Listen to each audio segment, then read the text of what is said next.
चलो ध्यान दो बेटा, आज अपन सीखने जा रहे हैं प्रतिस्थापन और विलोपन। दोनों विधियां बिल्कुल इजी है, ध्यान से समझना। और जो सवाल करने जा रहे हैं वो भी मोस्ट सवाल है, अच्छा क्वेश्चन है, बोर्ड एग्जाम में पूछा जाता है। देखो ये तो फर्स्ट इक्वेशन दे रखी है, लेकिन इसको पहले आपको सोल्व करना पड़ेगा, ठीक है। तो क्या करेंगे, इसका एलसीएम लेंगे पहले। तो एलसीएम कितना आएगा, 2 को 3 से मल्टीप्लाई करो तो कितना आएगा 6, फिर 2 को s से मल्टीप्लाई करेंगे तो 2s, 3 को t से मल्टीप्लाई करेंगे तो 3t इक्वल 6, अपॉन में 1 लगा देंगे, वापस क्रॉस मल्टीप्लाई करेंगे, ठीक है। तो 1 को किसी भी संख्या से इंटू करते तो बेटा वही संख्या आती है। और 6 को 6 से मल्टीप्लाई करेंगे तो कितना होगा 26। ये हो गया आपकी सेकंड इक्वेशन। फर्स्ट में बता रहा हूँ मैं प्रतिस्थापन विधि से, ठीक है। कौन सी विधि से, प्रतिस्थापन।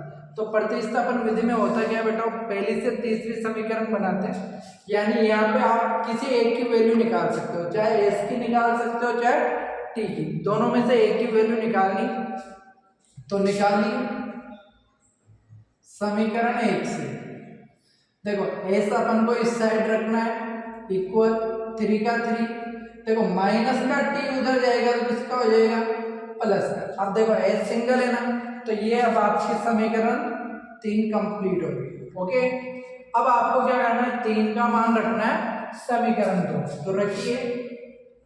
तो समीकरण 3 का मान समीकरण 2 में रखने पर, ओके। तो देखो 2 का 2s, तो s की जगह जो s की वैल्यू निकाली है आपने, क्या निकाली है 3 प्लस t, तो ये आपको यहाँ पे पुट करनी है। प्लस का प्लस 3t का 3t इक्वल 36, ओके। अब गुणा करिए, 2 को 3 से गुणा करेंगे तो क्या आएगा 6 आने वाला है। 2 को t से गुणा करेंगे तो क्या आएगा 2t प्लस 3t का 3t बराबर 36 के 36। अब ध्यान दो बेटा, 6 का 6, 2 में 3 जोड़ेंगे तो कितने t हो गए 5t बराबर। अब प्लस का 6 उधर जाएगा तो किसका होएगा माइनस का, ओके। तो ध्यान दो, इधर क्या बचा ओनली 5t। 36 में से 6 माइनस करोगे तो कितने बचे 30। अब t के साथ वाली संख्या कहाँ चली जाएगी, बटे में। तो 5 से 30 कट के कितनी बार 6 बार, तो ये t की वैल्यू आ गई। अब t की वैल्यू आप कोई सी भी इक्वेशन में डाल सकते हो, किसी में भी, तीनों में ही रख सकते हो, लेकिन 3 में रखोगे तो थोड़ा इजी पड़ जाएगा। तो समीकरण 3 में t का मान रखने पर, तो रखिए s का s, 3 का 3 प्लस t। अब t का मान कितना आ गया 6, तो s का मान कितना आ गया 9। ये होती है आपकी प्रतिस्थापन। आपका सवाल सही है या गलत है तो आप चेक भी कर सकते हो। s और जो t की वैल्यू आई है आप कोई सी भी समीकरण में रख के देख लो, इक्वल दिखेगा। देखो s की कितनी है 9, माइनस t की कितनी है 6। अब 9 में से 6 माइनस करेंगे तो कितना है 3, इक्वल के उस साइड क्या है 3, यानी आपका सवाल सही है। यह तो हुई आपकी प्रतिस्थापन विधि। अब सेकंड विलोपन विधि, ध्यान से समझना, बिल्कुल इजी है।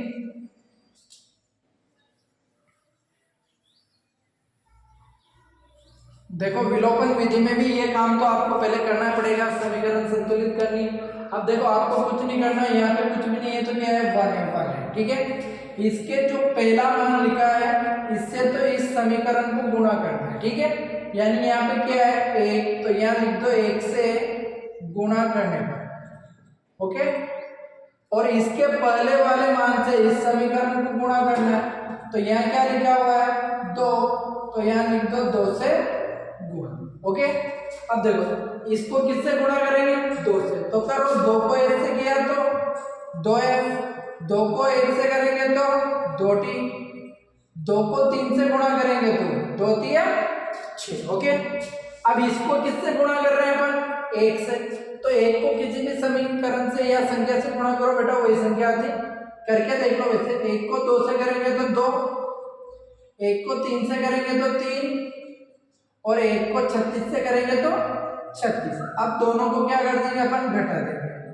तो घटाने पर, जैसे ही घटाने पर लिखेंगे नीचे वाले इक्वेशन के सिंबल चेंज हो जाएंगे, चिन्ह उल्टे करेंगे।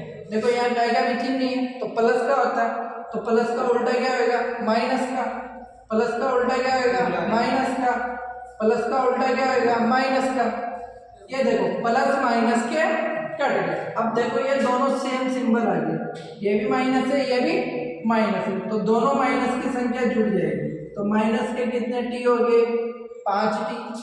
अब इन दोनों में देखो बड़ी किसकी है, तो बड़ी किसकी है बेटा, माइनस की। 36 में से 6 घटाएंगे तो क्या बचेगा, 30। ओके, माइनस से माइनस कट गया, तो यहाँ पे बचा 5t और इधर बचा 30। तो t के साथ वाली संख्या कहाँ चली जाएगी, बटे में, यानी काटोगे तो कितना आ गया, 6। ओके, t का मान आ गया। अब t का मान आप कोई से भी समीकरण में रखोगे तो इसका आ जाएगा। तो ये t का मान समीकरण 1 में रखने पर, तो एक क्या थी आपकी, s minus t equal to 3। Okay, तो देखो s का तो वैल्यू निकालनी, t की कितनी आएगी, 6 बराबर 3 का 3। ओके, ये 6 उधर जाएगा तो किसका हो जाएगा, प्लस का, यानी s का मान कितना आ गया, 9। तो ये बिल्कुल इजी है, विलोपन विधि। तो दोनों विधियां आप समझ चुके हो। अगली एक्सरसाइज में मिलते हैं अपन। ओके, पूरी एक्सरसाइज लेके आऊंगा। Thank you.